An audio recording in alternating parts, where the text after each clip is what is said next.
Sir मेरा एक सवाल ये है कि क्या आप भी इस बात को मानते हैं कि धर्मनिरपेक्षता सेक्युलरिज्म ने देश की आर्थिक सुरक्षा व्यवस्था को लुच्च-पुच्च कर दिया? इस देश का जो सबसे बड़ा जो बकवास या जो मतलब जो ड्रामा या जो नाटक या जो जोक है इस देश का, वो है सेक्युलरिज्म। मुझे कोई शर्म नहीं आ रही। भारत बहुधर्मी देश है। यहाँ पे सभी धर्मों का निवास है और सबको अपनी बात रखने का, अपने तौर तरीके से जीने का सारा हक है। लेकिन भारत के अंदर जो परंपराएं हैं, जो सभ्यता है, वो सनातनी सभ्यता है। इस देश की मिट्टी मिट्टी के कण कण से खुशबू उसी की आती है। जो इसको नहीं मानता वो राष्ट्र के खिलाफ है। मैं नहीं बिलीव करता। मैं सेकुलर कंट्री का नागरिक नहीं हूं।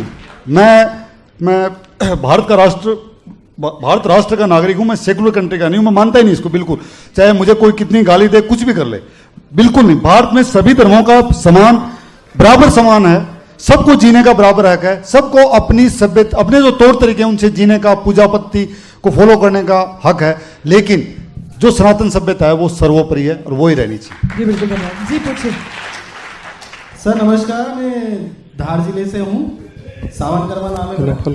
मैं कहना चाहता हूँ कि जिस प्रकार आपने बताया है कि कई सारे फर्जी अकाउंट से ट्वीट्स रीट्वीट्स होते रहते हैं, तो जैसे अभी मतलब ये कह सकते हैं इनको बैन नहीं किया जा सकता है। ट्रू कॉलर जैसे नाम शो कर देता है, उसी प्रकार से अगर ये ट्विटर है या फिर ये फेसबुक है जिन पे ये फर्जी अकाउंट राम सिंह जो है अहमद बन रहा है, अहमद जो है वो राम सिंह बन के गाली दे रहा है, तो ये जो फैलाया जा रहा है ये नहीं किया जा सकता है बन क्या? मैं बहुत इंपॉर्टेंट सवाल आपने पूछा जो मैं मेरे स्पीच में आई थिंक भावावेश में भूल गया। मेरे को बोलनी थी ये बात कि देश के अंदर जितनी भी सोशल मीडिया है, चाहे फेसबुक हो, ट्विटर हो, इंस्टाग्राम हो, स्नैपचैट हो, व्हाट्सएप हो, ये इस देश की है ही नहीं।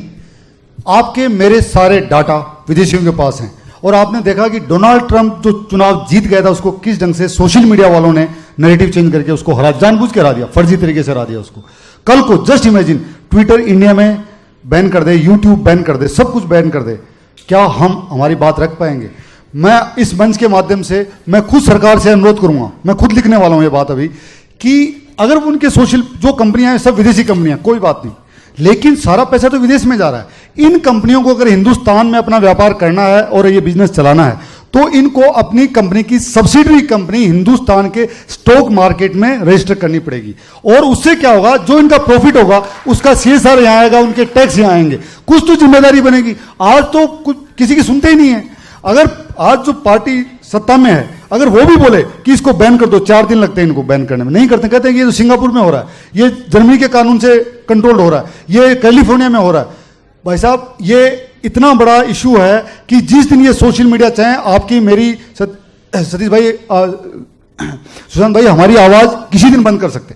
अगर आपसे आपका अकाउंट ले लिया, यूट्यूब हटा दिया, सब कुछ हटा दिया और टीवी चैनल वालों को पैसे दे दिए, आपको तो हमारे साथ यहाँ कौन सा बाड़ा है जिसमें हम घूमते हुए मिलेंगे, राजबाड़ा में घूमते हुए मिलेंगे।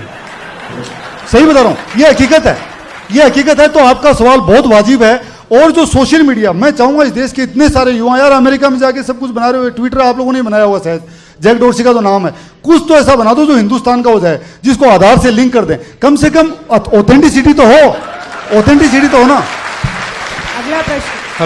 हेलो जय हिंद सर। मैं मिथिलेश गोयल वंदे मातरम परिवार से बिलोंग करता हूं। हम सभी शहीदों का सम्मान और सभी जयंतियां मनाते हैं हर वर्ष की जितनी भी जयंतियां आती है। मैं आपसे यह पूछना चाहूंगा भारत के एक युवा होने के नाते कि सेना सीमा पर खड़ा हर सैनिक ऐसा क्या उम्मीद करता है देश के युवा से कि वह एक सेंटेंस में कि यह उम्मीद हमें सेना के हर सैनिक को रहती है भारत के युवाओं से? जो सीमा पे खड़ा ना वो खुद के लिए नहीं लड़ रहा है, उसकी पीठ तुम्हारी तरफ है। अगर इधर पीछे से कोई बोलता है सर्जिकल स्ट्राइक फेक है तो उसको लगता है कि पीछे से किसी ने गोली मार दी, अपने ही दोस्त ने धोखा दे दिया। और जो धोखा होता है, मैं आपको एक बात बोलूं कि मुल्क से और मोहब्बत में जो धोखा होता है ना उसकी सजा मौत है, मौत होनी चाहिए, मेरा ये मानना है। जो भी गद्दारी करे, जो मुल्क से गद्दारी करे और आपने अपना सब कुछ दे दिया, आप राधा बन गए और उसके बाद में अगर कोई कृष्ण धोखा करे तो फिर कृष्ण की हत्या होना जरूरी है, क्योंकि राष्ट्र से गद्दारी नहीं कर सकते आप। वो जो वहां खड़ा ना वो हमारे लिए लड़ रहा है, उसको वो ये सोचता है कि पूरा देश साथ खड़ा है। और एक इस मन से एक चीज और कहूंगा, अगर आपके आसपास कहीं भी कोई शहीद परिवार का के माता पिता हैं या उनकी धर्मपत्नी हैं, मैं आपसे इतना कहूँगा जब कभी साल में एक बार है ना आप जरूर विजिट करें उनके पास, और बस उनको इतना बोलें कि आंटी अंकल या बहन जी कोई अगर हमारे लायक कोई छोटा मोटा कुछ भी काम हो तो हमें बताइएगा। ऐसा कोई काम होता नहीं है। जब आप जाओगे ना तो शहीद के माँ बाप है ना आपके अंदर अपना अंतिम 2 प्रश्न। सर नमस्कार। मैं आशुतोष भार्गव भोपाल से।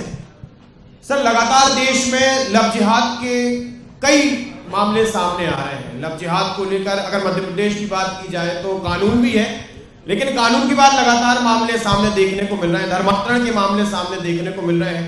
मध्य प्रदेश के स्कूलों में भारत माता की जय बोलने पर विद्यार्थी को सजा दी जाती है।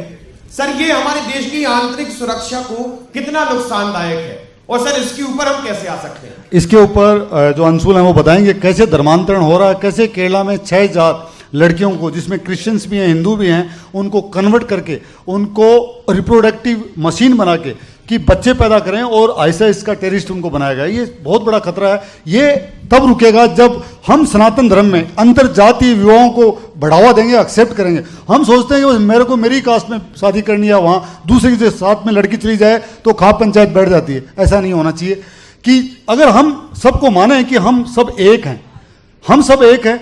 एक चीज़ बताइए, आप जो मूर्ति बना रहा है पत्थर से काट के, उसको तो आपने मंदिर से बाहर निकाल रखा है और आप वहां बैठ के पूजा कर रहे हैं। ये कैसे हो सकता है भाई? अरे मूर्ति तो उसने बनाई है, तो सबसे पहले तो उसको अंदर होना चाहिए। अगर हम सब लोग ये कहेंगे कि हम सनातनी हैं, और सनातन धर्म में सिर्फ बाबर के लोगों को छोड़ के हर धर्म शामिल है, ये मत सोचना कि सिर्फ हिंदू। जो इस मिट्टी से जो निकला है, सिख, बौद्ध, जैन, हिंदू, जितने भी जो निकले हैं, जो जितने संप्रदाय हैं, वो सब सनातन के हिस्से हैं। तो यह हमें डिसाइड करना पड़ेगा कि एक दूसरे को हम कितना एक्सेप्ट करते हैं। इस देश के अंदर वोट जात के नाम पे पड़ता है, कभी मुस्लिम यादव MY हो जाता है, कभी TY हो जाता है, तो ये गलत है ना। मतलब आप मुद्दों पे वोट करो ना, तब सब खत्म हो जाएगा। और लव जिहाद नहीं है, ये सिर्फ जिहाद है। लव तो सिर्फ बहाना है। सर जय हिंद। जय हिंद सर। अंतिम प्रश्न। पुणे सर जय हिंद। सर जय हिंद। जय हिंद। जय हिंद। बोलिए सर। नमस्कार, मेरा नाम मनीष साहू है। मैं राजमाता देवी अहिल्याबाई की नगरी इंदौर में स्कूल ऑफ लॉ DAVV का छात्र हूँ। सर मेरा सवाल था कि जैसा कि अभी नक्सलिज्म जो है भारत के लिए कितनी बड़ी समस्या है, क्योंकि अब ये नए नए रूप धारण करता जा रहा है। अर्बन नक्सलिज्म है, क्योंकि वहाँ की जगह वो उनके पास ऐसा नहीं है, टीचिंग नहीं है, टीचिंग भी है, एजुकेशन है, संसाधन है, जिसके बावजूद वो अपना एक अच्छा सही रास्ता नहीं खोज पा रहे हैं। तो आखिर ये कितनी बड़ी समस्या है और इसका समाधान हम अगर नक्सलिज्म को खत्म करना है तो उससे पहले आपको अर्बन नक्सल और जो इंटेलेक्चुअल टेररिस्ट है उनको खत्म करना पड़ेगा। वो तो प्यादे हैं, उनको पता ही नहीं है कि ये लाल सलाम क्या है, झंडी क्या है, डंडी क्या है, क्या कौन मार्क्स है, कौन लेनिन है, क्या पता ही नहीं, उनको कुछ हवा नहीं है। जो दिल्ली में बैठे हैं, JNU में बैठे हैं, सुप्रीम कोर्ट में बैठे हैं, पॉलिटिकल पार्टीज में बैठे हैं, नए नए रूप से आ रहे हैं, जिनको फोर्ड फाउंडेशन सपोर्ट कर रहा है, जिनको सोरोस सपोर्ट कर रहा है, जो मीडिया में बैठे हैं, जो टीवी की स्क्रीन काली कर देते हैं। असली नक्सल तो ये है। इनको जब तक खत्म नहीं करोगे, माओवाद नक्सलवाद खत्म नहीं होगा। इनको खत्म सिर्फ आम नागरिक आप लोग खत्म कर सकते। जय हिंद।